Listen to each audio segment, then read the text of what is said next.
in which we are introduced to Winnie the Pooh and some bees, and the stories begin. Here is Edward Bear, coming downstairs now, bump, bump, bump, on the back of his head, behind Christopher Robin. It is, as far as he knows, the only way of coming downstairs, but sometimes he feels that there really is another way. If only he could stop bumping for a moment and think of it. And then he feels perhaps there isn't. Anyway, here he is at the bottom and ready to be introduced to you. Winnie the Pooh. When I first heard his name, I said, just as you are going to say, but I thought he was a boy. So did I, said Christopher Robin. Then you can't call him Winnie. I don't. But you said, he's Winnie the Pooh. Don't you know what "the" means? Ah, yes, now I do, I said quickly. And I hope you do too, because it is all the explanation you're going to get. Sometimes Winnie the Pooh likes a game of some sort when he comes downstairs, and sometimes he likes to sit quietly in front of the fire and listen to a story. This evening, what about a story, said Christopher Robin. What about a story, I said. Could you very sweetly tell Winnie the Pooh one? I suppose I could, I said. What sort of stories does he like? About himself, because he's that sort of bear. Oh, I see. So could you very sweetly? I'll try, I said. So I tried. Once upon a time, a very long time ago now, about last Friday, Winnie the Pooh lived in a forest all by himself under the name of Saunders. What does under the name mean? Asked Christopher Robin. It means he had the name over the door in gold letters and lived under it. Winnie the Pooh wasn't quite sure, said Christopher Robin. Now I am, said a growly voice. Then I will go on, said I. One day when he was out walking, he came upon a place in the middle of the forest. And in the middle of this place was a large oak tree. And from the top of the tree there came a loud buzzing noise. Winnie the Pooh sat down at the foot of the tree, put his head between his paws, and began to think. First of all, he said to himself, that buzzing noise means something. You don't get buzzing noise like that, just buzzing and buzzing, without it meaning something. If there's a buzzing noise, somebody's making a buzzing noise, and the only reason for making a buzzing noise that I know of is because you're a bee. Then he thought another long time and said, and the only reason for being a bee that I know of is making honey. And then he got up and said, and the only reason for making honey is so I can eat it. And he began to climb the tree. He climbed and he climbed and he climbed. And as he climbed, he sang a little song to himself. It went like this. Isn't it funny how a bear likes honey? Buzz, buzz, buzz. I wonder why he does. Then he climbed a little further and a little further, and then just a little further. By that time he had thought of another song. It's very funny, though, that if bears were bees, they'd build their nests at the bottom of trees. And being so, if bees were bears, we shouldn't have to climb up all these stairs. He was getting rather tired by this time. so that is why he sang a complaining song. He was very nearly there now, and if he just stood on that branch, crack. "Oh, help," said Pooh as he dropped 10 feet onto the branch below. "If only I hadn't," he said as he bounced 20 feet onto the next branch. "You see what I meant to do," he explained as he turned head over heels and crashed onto another branch 30 feet below. "What I meant to do, of course it was rather," he admitted as he slithered very quickly to the next 6 branches. "It all comes, I suppose," he decided as he said goodbye to the last branch, spun around 3 times and flew gracefully into a gorse bush. "It all comes of liking honey so much. Oh, help." He crawled out of the gorse bush, brushed the prickles from his nose and began to think again. And the first person he thought of was Christopher Robin. "Was that me?" said Christopher Robin in an awed voice, hardly daring to believe it. "That was you." Christopher Robin said nothing, but his eyes got larger and larger and his face got pinker and pinker. So Winnie the Pooh went round to his friend Christopher Robin, who lived behind a green door in another part of the forest. "Good morning, Christopher Robin," he said. "Good morning, Winnie the Pooh," said you. "I wonder if you've got such a thing as a balloon about you." "A balloon?" "Yes, I just said to myself coming along, I wonder if Christopher Robin has such thing as a balloon about him. I just said to myself, thinking of balloons and wondering, what do you want a balloon for, you said."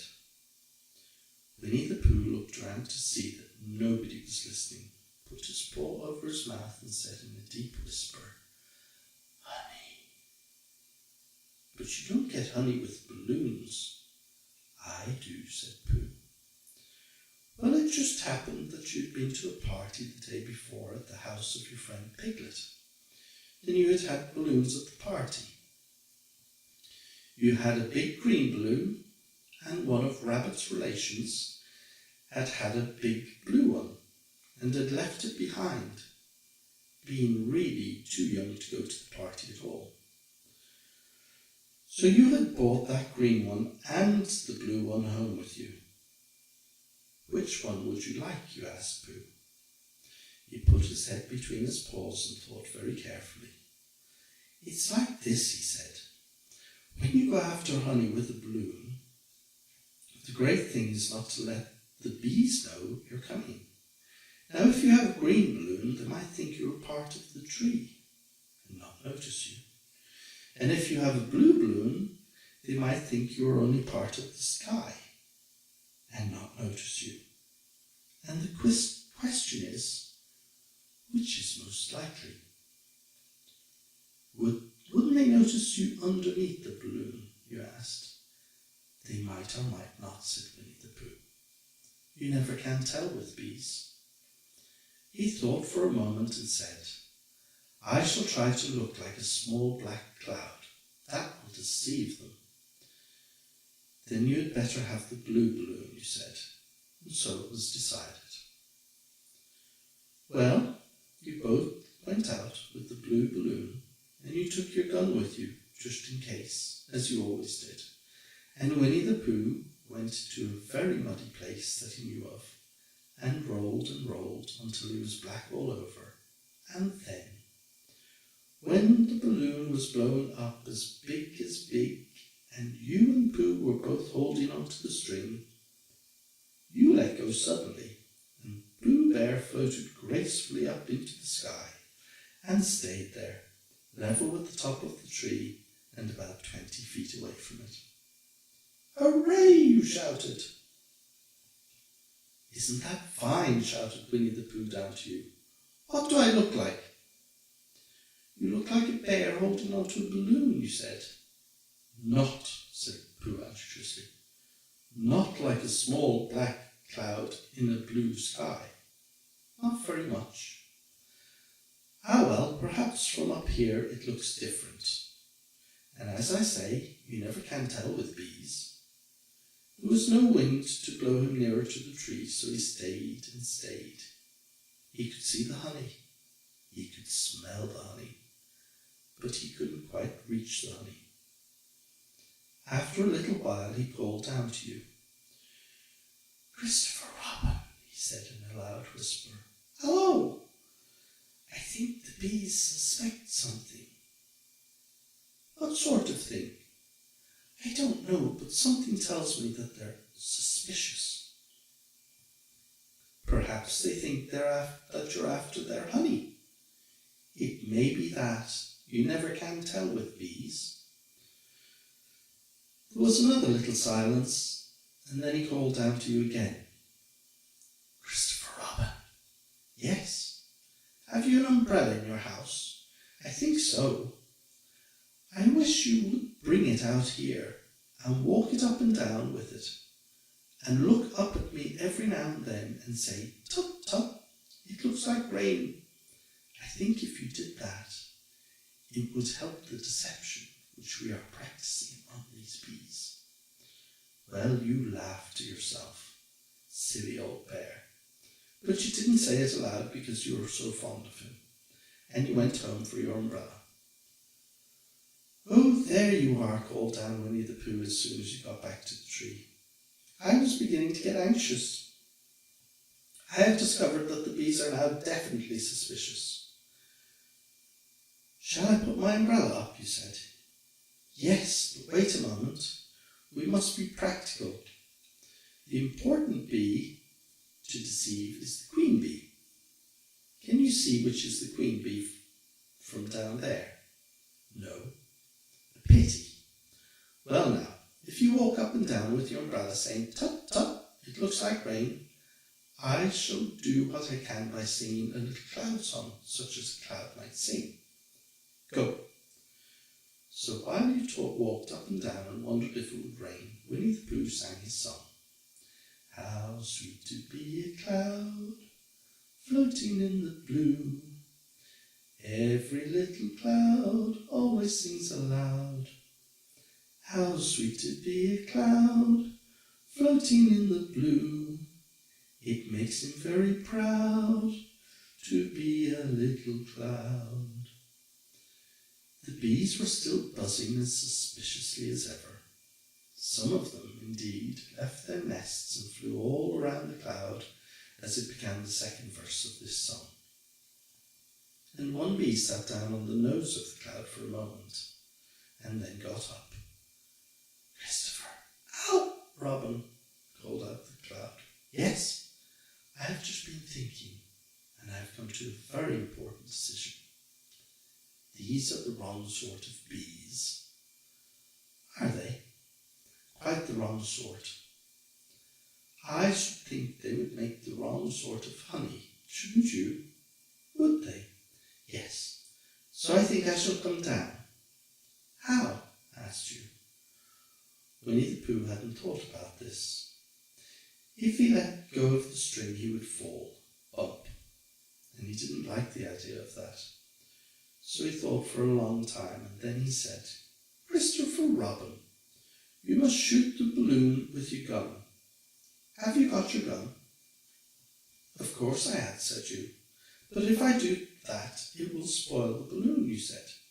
"But if you don't," said Pooh, "I shall have to let go, and that will spoil me." When he put it like this, you saw how it was, and you aimed very carefully at the balloon and fired. "Ow!" said Pooh. "Did I miss?" you asked. "You didn't exactly miss," said Pooh, "but you missed the balloon."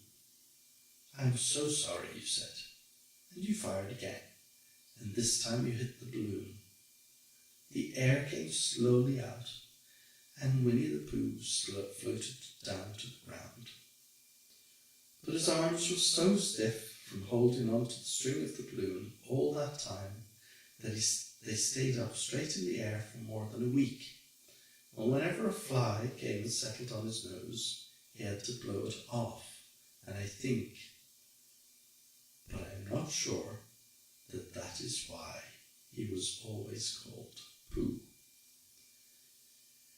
Is that the end of the story? Asked Christopher Robin. That's the end of that one. There are others. About Pooh and me, and Piglet and Rabbit and all of you. Don't you remember? I do remember, and then when I try to remember, I forget. And that day when Pooh and Piglet tried to catch the heffalump, they didn't catch it, did they? No. Pooh couldn't because he hasn't any brain. Did I catch it? Well, that comes into the story.